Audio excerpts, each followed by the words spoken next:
Thank you, Howard, I should say, first of all, for that very wide and wise and frightening description of the situation that we're currently in. And I think it sets the scene wonderfully for this afternoon's event. I mustn't delay you. Julian Hunt is Lord Hunt of Chesterton since 2000. He was, before that, head of the Met Office, and he's an international expert on climate and the mathematics to do with climate and climate change and all of that. So, without further ado, Julian Hunt. Good afternoon. It's very nice to be here at the INI again and meet colleagues who've been here before, including our turbulence friends as well. So this is all rather turbulent, as you've already heard from Howard. What I want to do is to talk a bit about mathematics in a slightly touch on some of the other areas which are extremely important. We need the sound in order to stream it to the world. That's why we need the mics. It was on green, now it's on red. Is that Where's the microphone? You just have to move the microphone up. Yeah. Oh, the microphone's on.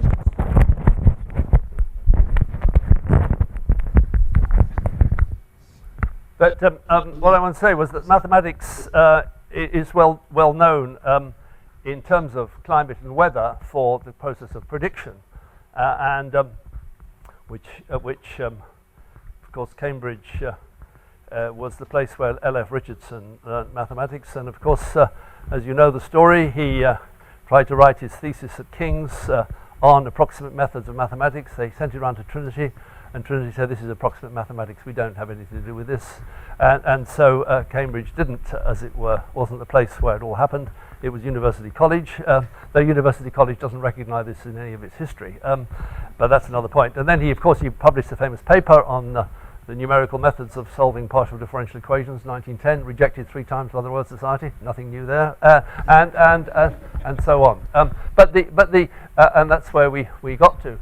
The thing being that the improvements in computational methods, I mean, the Japanese Earth simulators at petaflops, and I think some of the American ones are now, the mathematics has been extremely helpful in the use of data online, and data coming from all sorts of different sources, the use of satellites. But the question of mathematics, sort of open questions, are the question of how accurate can we be? What are the limits on calculations? And the other point is the question of the connections to statistical projections.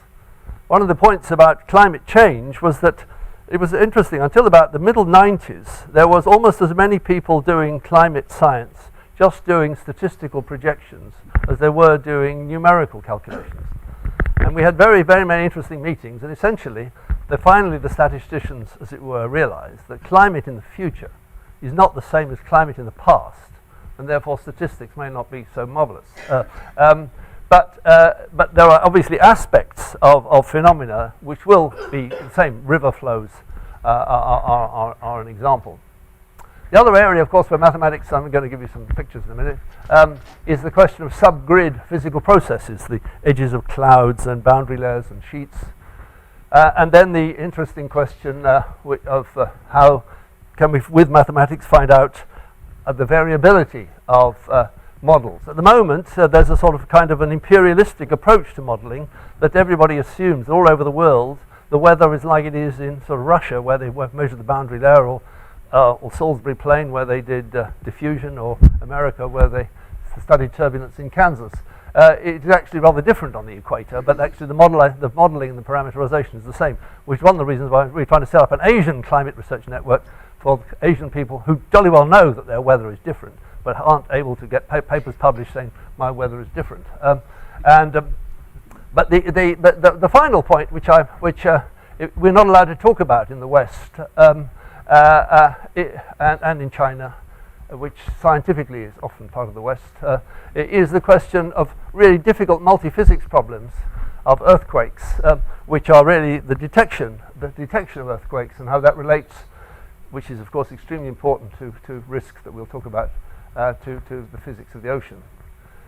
Finally, the feature, just what Howard Covent has just been talking about, the qualitative and extreme properties of models is a mathematical question.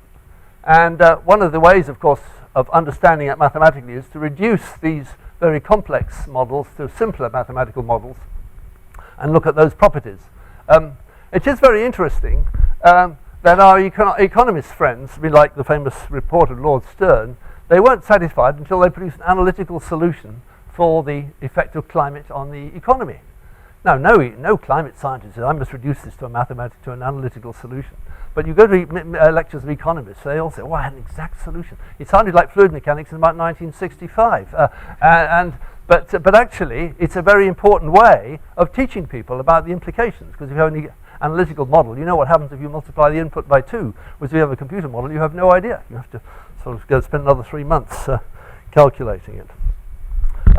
So here are some of the, since I've just been in Asia, this is my slide.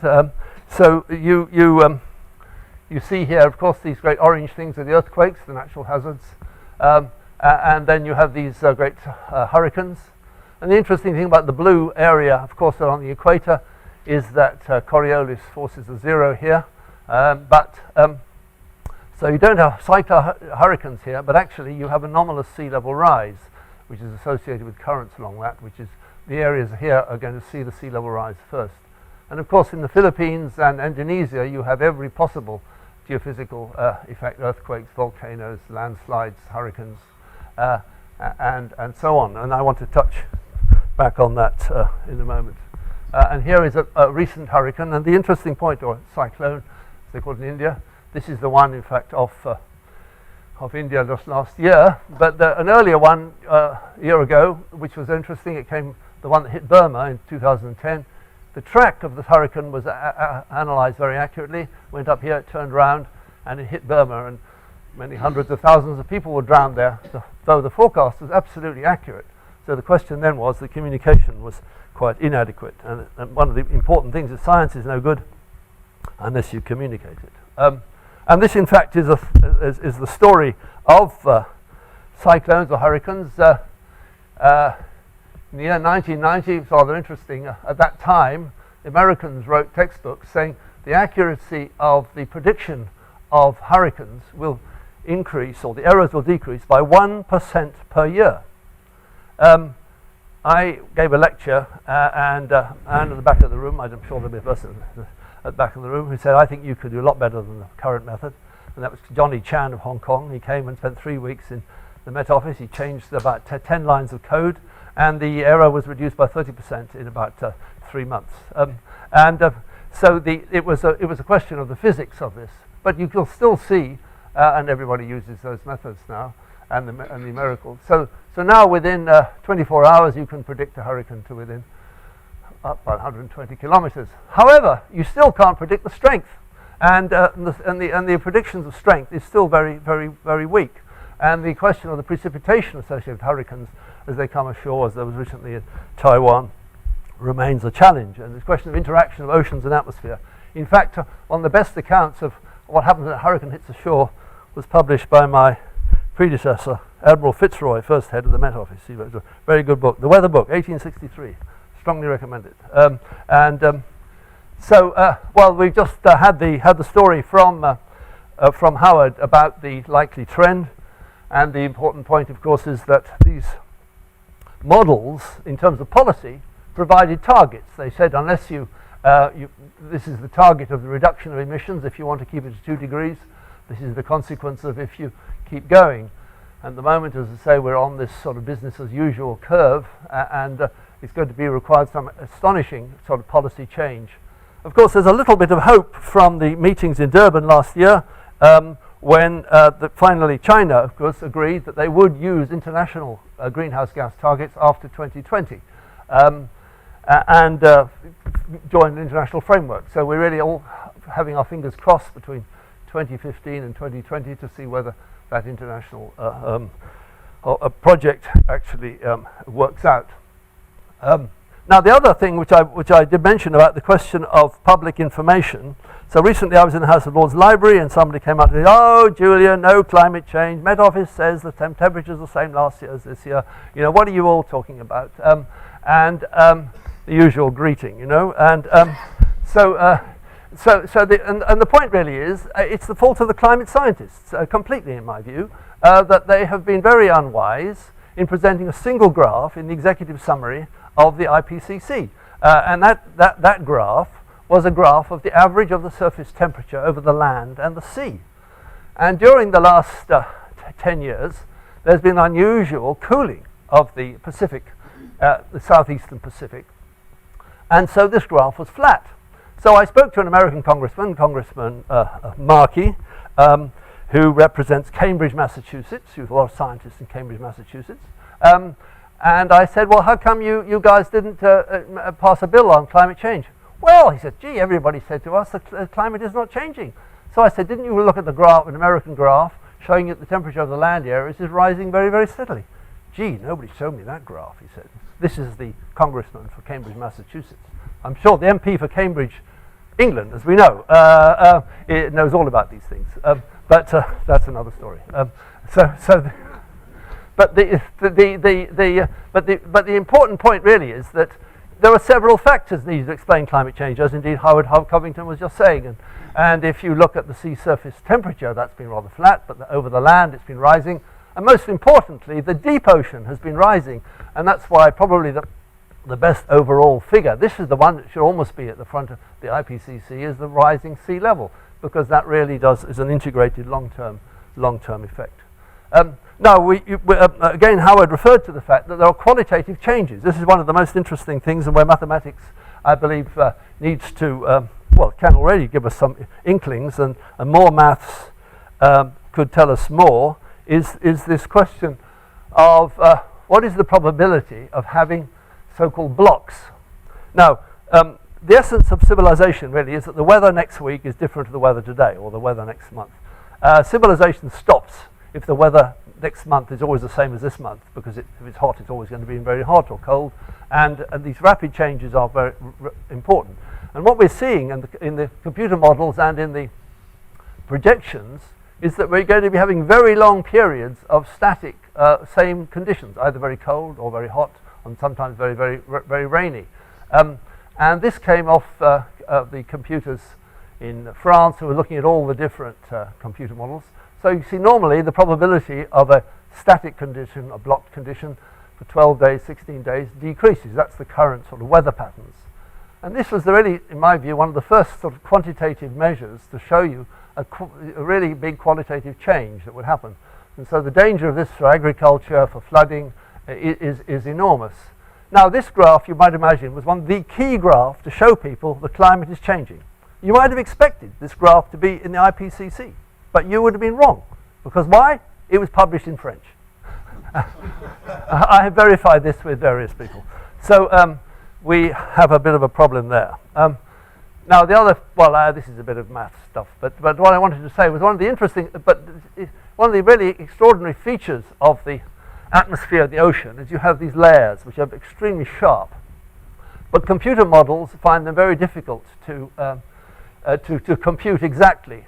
So either you use kind of formulae, ad hoc formulae, or one of the interesting points is to try to find ways in which the computers, the physics produces these very sharp layers. And in fact, a variety of people use this very interesting thing of negative eddy viscosity over certain areas. Now, the mathematics of this is still to be explored. One of the properties of this leads to these double inversion layers, which you see in the atmosphere. On the other hand, you get waves if you slightly change the so-called Richardson number after the same Richardson, and you have these wave motions. And this process is still not modeled in all the computer models. So when you've got the upper surface layers of the ocean, they're producing waves down below, and as it were leading to this coupling. One of the reasons why no computer model has been able to predict the climate change over the last 10 years is because the computer models do not connect the upper and the lower ocean. So that's a mathematical and a computational problem that we are slowly realizing and working on. If we go to risks, I think Virginia will talk about those in a moment, about the difference of hazards and vulnerability.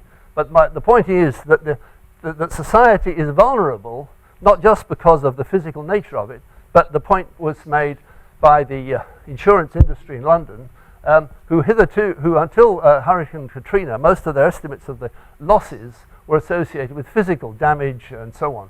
But they realized that actually if you want to estimate the loss, you need to estimate how well is a society able to adjust the public capacity. And the fact that this was not very great in Katrina was part of the reasons why the losses were much greater. So now another area of sort of interesting kind of a combination of communication and modeling and social science is the question of using warning and also two-way communication systems. So this is the slide, which is and two slides, especially for John Toland, because this is the east of Japan, and the extraordinary thing about the east of Japan, the north of Sendai, was that you had a negative tsunami wave followed by a tremendously strong positive one of this sort. And there were a variety of processes, but there was a sinking of the land and a rising of the land. Now, what's very interesting is that I've now spoken to some various nonlinear wave people last week, and if you use a modified Korteweg de Vries equation of this sort, you can actually see this phenomenon which is absolutely amazing. You see if you have a wave that starts like this, and it's traveling, so this is a depression wave.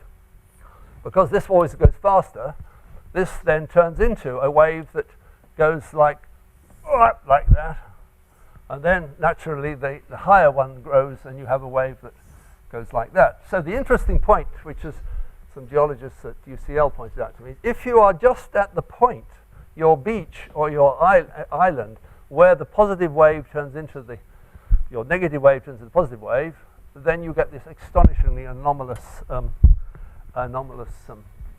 amplification. So this may be one of the reasons for these phenomena, which have been puzzling some of my tsunami earthquake colleagues for some time. So this is Sri Lanka in 2004, when you saw the water retreated, and you had this complete down to a kilometre. The whole beach was emptied, and so of course, sadly, people went down to the beach in some of the areas, and then the wave came roaring back, and you saw this great damaging effect.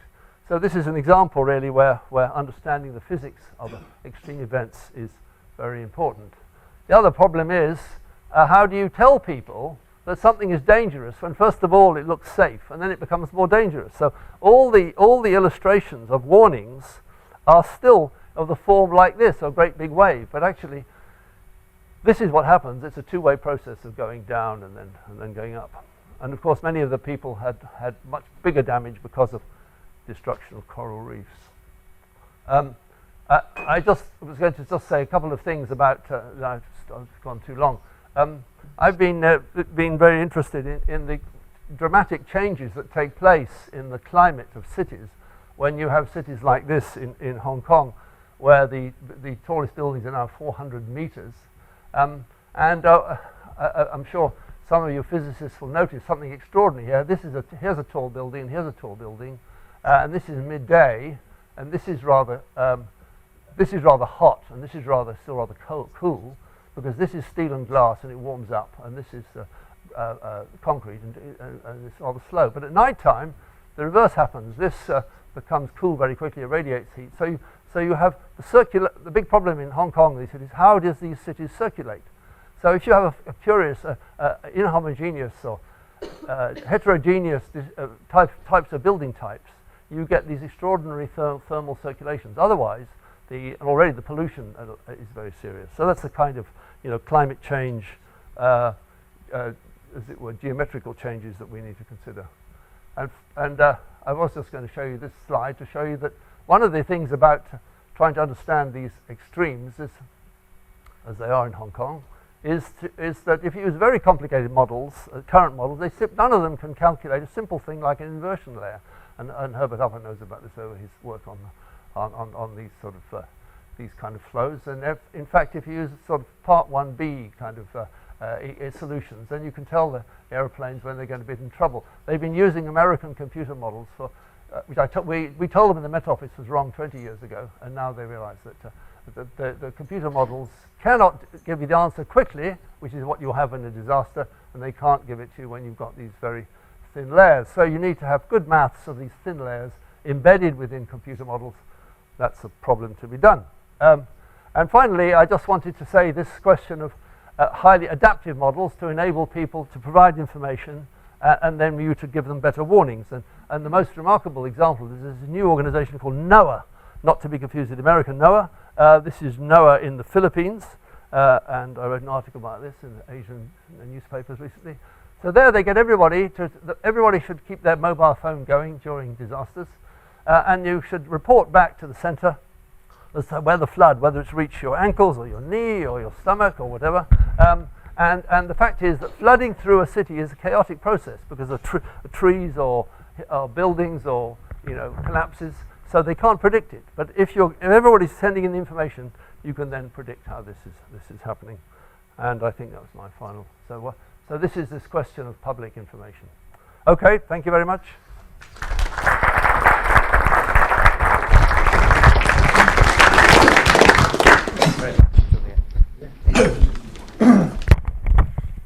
Authoritative overview.